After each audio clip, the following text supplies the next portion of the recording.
AAA College of Engineering and Technology, Sivakasi. Counseling code 4680. திருச்சியில் Aavin van உரிமையாளர்கள் போராட்டம் வாபஸ் பெறப்பட்டிருக்கிறது. அண்மை செய்தியாக பார்க்கிறோம். 15 நாட்களுக்கான தொகை 11 மணிக்குள் வழங்கப்படும் என அதிகாரிகள் உறுதியளித்ததால் போராட்டம் வாபஸ் பெறப்பட்டிருக்கிறது.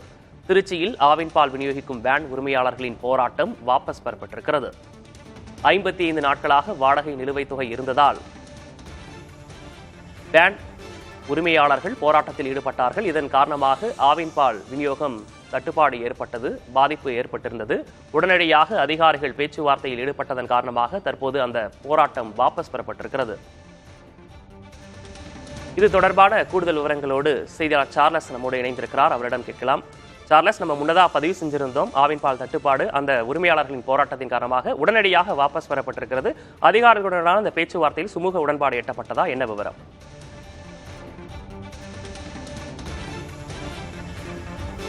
விக்னேஷ், நாம இப்ப தற்போது அந்த பேச்சுவார்த்தையில் என்ன நடந்தது நேரடியாக கேட்கலாம். கண்ணன் நம்மளோட இருக்கார். இப்ப என்ன பேச்சுவார்த்தையில் நடந்தது? இப்ப போராட்டம் வாபஸ் வாங்கியிருக்கீங்க, என்னென்னலாம் உத்தரவாதம் அதிகாரிகள் உங்களுக்கு கொடுத்துருக்காங்க?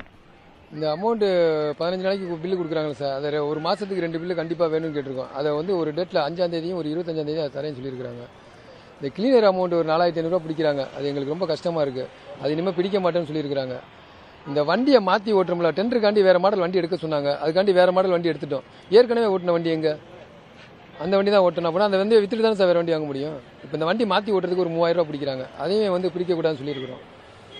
முதல் 15 நாள் பணம் எப்போ உங்களுக்கு கிடைக்கும்? எத்தனை மணிக்கு கொடுக்குறதா? எதுவும் கையெழுத்து போட்டு கொடுத்துருக்காங்களா? என்ன மாதிரி உங்களுக்கு பணம் கிடைக்கும்? இன்னைக்கு 11 மணிக்கு அந்த பணம் அமௌண்ட் கொடுக்குறேன்னு இருக்காங்க. இன்னொரு பில்லை வந்து நாளைக்கு தரேன்னு சொல்லியிருக்காங்க. அதனால அந்த அமௌண்ட் நாளைக்கு வரும்போது அந்த கிளீனர் அமௌண்ட் காசு அதில் பிடிச்சிருந்தாங்கனாக்கா இது மாதிரி நடக்க வாய்ப்பு இருக்கு. மீண்டும் அப்போ போராட்டத்துக்கு போவீங்களா? பணம் எங்க பணத்தை பிடிச்சாங்கன்னா போவோம் சார். எங்க பணத்தை கொடுத்துட்டா நாங்கள் இந்த மாதிரி பண்ண மாட்டோம் சார். பிடிச்சாங்கன்னா மறுபடியும் பண்றதுக்கு வாய்ப்பு இருக்கு சார். இப்போ வந்து காலை 1,10,000 லிட்டர் வந்து பால் வந்து விநியோகம் செய்யப்படணும். அது எல்லாம் இப்போ தேங்கி இருக்கு. இப்போ நீங்க எப்போ வந்து உங்களுடைய விநியோக பணியை வந்து வேன்கள் மூலம் துவக்க இருக்கீங்க? ஈவினிங் பால் கரெக்டாக இப்போ ஆரம்பிச்சிருவோம் சார். ஒரு 9:30 மணிக்கெலாம் ஆரம்பிச்சிருவோம் சார். 9 மணிக்கெலாம் அதை டெலிவரி பண்ண ஆரம்பிச்சிருவோம். அந்த பால் வந்து கரெக்டாக டெலிவரி பண்ணிடுவாங்க. இப்போ காலையில் இருந்த பாலை வந்து தேவைப்படுற முகவர்கள் வந்து வாங்கிட்டு போயிட்டாங்க. தேவையில்லை, வேணாம் எனக்கு அப்படிங்கிறவங்க விட்டுட்டாங்க. இப்போ நாங்கள் ஈவினிங் வந்து நாங்கள் நார்மலாக பண்ணுற டெலிவரியே பண்ணிடுவோம். யார் யாரெல்லாம் உங்களோட அதிகாரிகள் பேச்சுவார்த்தை நடத்தினாங்க? பொது மேலாளர் உங்களோட வந்தாங்களா?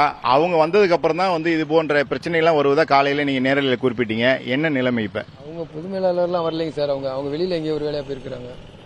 இங்க உள்ள ஏஜிஎம், டிஜிஎம், ரெவன்யூ டிபார்ட்மெண்ட்ல உள்ளவர், அப்புறம் ஆர்டி சம்பந்தப்பட்டவருக்காங்க. இவங்க கூட பேசியிருக்கோம். இவங்க வந்து இது கண்டிப்பா நடக்கும்னு சொல்லியிருக்கிறாங்க.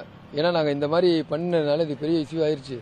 அதனால இதை நாங்கள் கண்டிப்பாக சரி செஞ்சு தரோம்னு சொல்லியிருக்காங்க. இஎஸ்ஐ பிஎஃப் பற்றி எதுவும் சொல்லியிருக்காங்களா? இஎஸ்ஐ வந்து இந்த இடையில கேப் விட்டுருக்காங்களே சார். கரெக்டாக மாதம் முடிச்சுக்கிட்டு இருந்தாங்கன்னா எங்களுக்கு அந்த அமௌண்ட் மெசேஜ் வந்துகிட்டே இருக்கும். நாங்கள் திடீர்னு பார்த்தீங்கன்னா நாங்கள் ப்ரௌசிங் சென்டரில் போய் அந்த பணத்தை கிளியர் பண்ண போகும்போது 7 மாதம் வரல, 6 மாதம் வரல. ஆனால் எங்கள்கிட்ட இங்கே பணத்தை பிடிச்சிருவாங்க. அங்கே வரலாமாங்க. அந்த இஎஸ்ஐங்கிறது எங்களுக்கு அந்த ஹாஸ்பிட்டல் எங்கே இருக்குன்னு தெரியாது சார். இஎஸ்ஐ ஹாஸ்பிட்டல் எங்கே இருக்குன்னு தெரியாது. இங்கே உள்ள யாருக்குமே தெரியாது. ஏன்னா அதுக்கு வந்து அடையாள அட்டை வேணுமா. அந்த அட்டையில் எங்களுக்கு இன்னும் கொடுக்கல. அதுவும் இப்போ நாங்கள் தரோம்னு சொல்லியிருக்கிறாங்க. மிக முக்கியமாக விக்னேஷ், அவர்களுடைய போராட்டம் என்பது தற்காலிகமாக வாபஸ், அதாவது அவர்களுக்கான இந்த உரிய தொகை என்பது வந்து இப்ப தற்போது முதல் 15 நாட்களுக்கான தொகை வந்து 11 மணிக்கு கொடுக்கப்படும். அடுத்த மீதமுள்ள நாட்களுக்கான தொகை நாளை தரப்படும். அது மட்டும் இல்லாமல் இந்த 4500 ரூபாய் பிடித்தம் என்பது நாளை முதல் மீண்டும் தொடர்ந்தால் நாளை காலை வந்து மீண்டும் வந்து தங்களுடைய போராட்டத்தை தொடரும் என தெரிவித்திருக்காங்க. தற்போது போராட்டம் வாபஸ் பெறப்பட்டுள்ளது. 9 மணிக்கு மேல் வந்து மாலை நேரம் இந்த ஆவின் பால் விநியோகம் என்பது தங்களுக்கு துவங்கும். அந்த பணியை துவக்குவோம்.